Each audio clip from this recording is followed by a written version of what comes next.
What's going on, Exploders? Today I'm messing with my Scar. I've had this thing around for a while. It's been upgraded by Airsoft Master to be a little zippier, and currently it's wired to mini Tamiya, as most Airsoft guns are.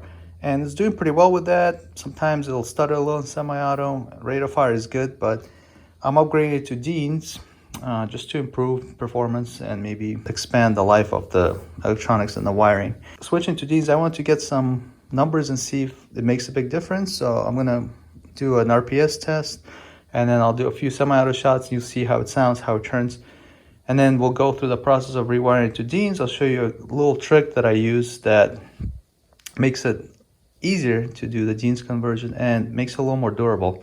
And for this test, I'm going to be using exactly the same Titan batteries. They're both 2600 milliamp hours, 11.1 volt, except one is a mini Tamiya we'll use first. And then, of course, we have the Dean's plug on the other one. So it's a real fair test. Same magazine for both with 0.2 gram BBs in there. So let's get on chrono and see what kind of RPS we're doing. And then we'll go ahead and switch it out.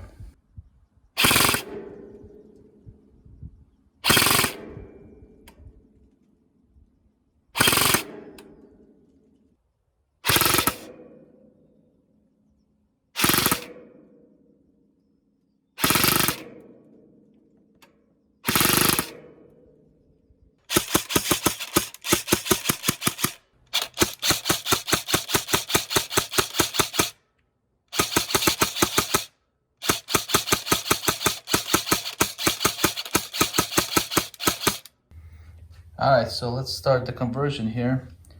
Now, first thing we're going to do is, of course, snip this off. There's a way to get these out properly with a tool, but I don't have that tool, so we're just going to cut it. Boom. So now I'm going to strip the wires. I got a wire stripper. You could do this with a knife. No need for fancy tools. Let's see, it's better to start large and work down. That one's a little big. Let's try 1.0. There we go. Do the same on the black.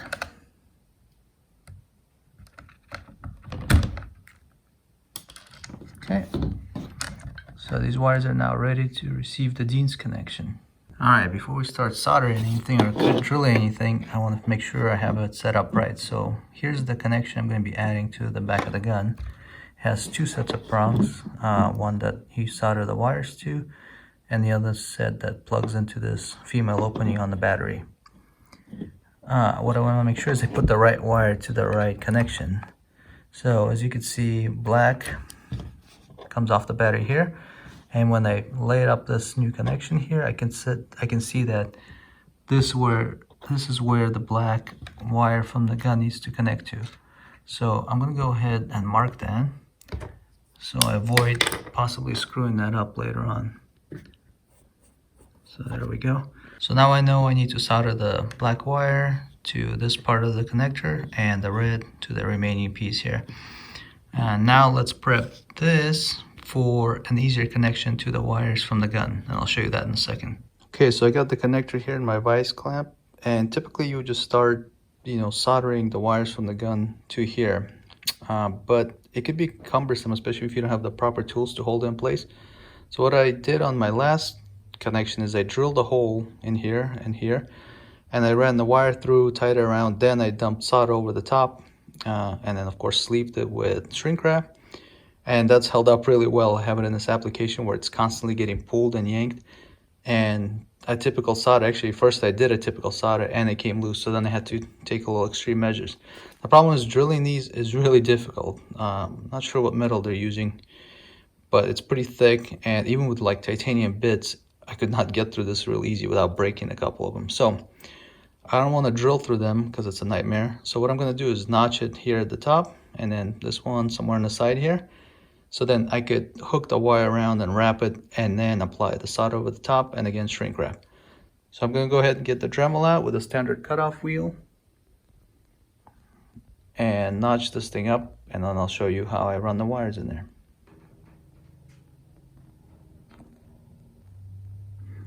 Okay, so I've added the notches really easy with the cutoff wheel. Took literally like 10 seconds on each one.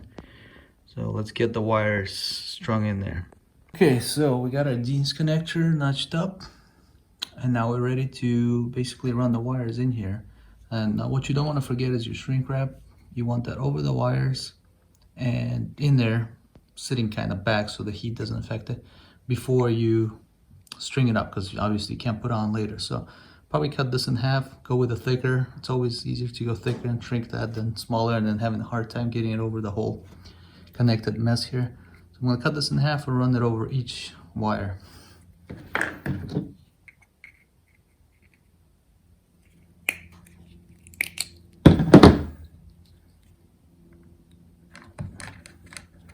I'm putting it back inside just so whatever heat we apply doesn't affect it. Okay, now remember we marked it black, so we're going to take the black wire here, put it in a notch and run it all around. So that alone, I already have a good connection, and that's before the solder or the shrink wrap. And I'll do the same thing with the red.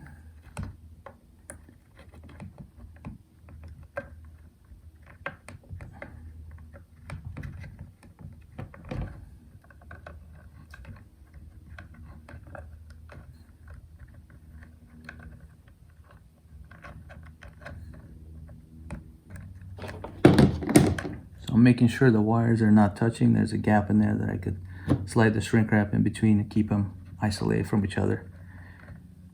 So right there, I mean, that's already a pretty decent connection. You can, honestly, if you just ran the shrink over it, you could get away with this, but I'm gonna add a drop of solder here on both pieces just to kind of cement the whole thing together and then cover it up with shrink wrap. So what's good about this setup is it's real easy for it to stay in place. Usually you have to somehow hold the wire to the connector while you're soldering them together. And without proper tools, it could be a little tedious. With this, it's wrapped around, it's staying in place, there's nowhere to go. So now I'm just gonna coat it with solder and call it a day, basically.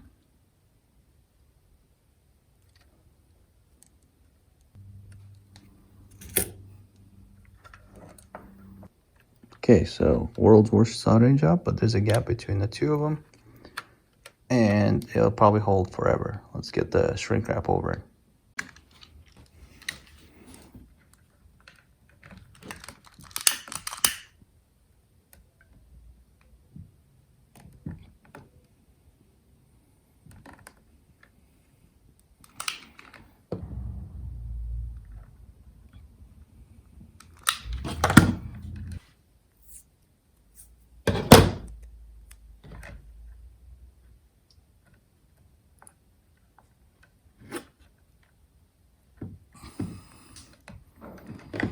Just a little extra tape for good measure.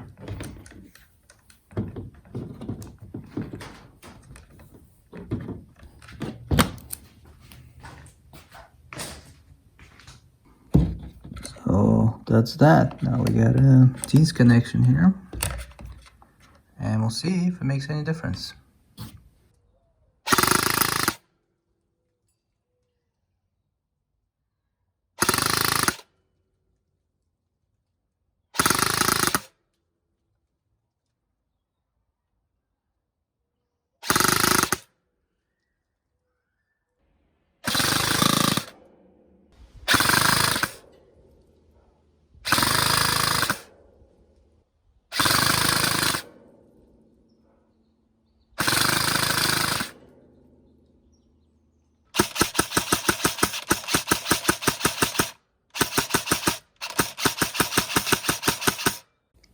Well, there you go, guys. As you can see, it looks like we jumped about 2.5, 3 RPS, which is pretty significant for just switching a plug. You're helping the whole ecosystem of the gun, and it's a quick upgrade that is just makes sense. It's simple. And hopefully the tip here with the notching of the connector itself helped you. And if so, leave a like, subscribe. I'll see you in the next one. Later, guys.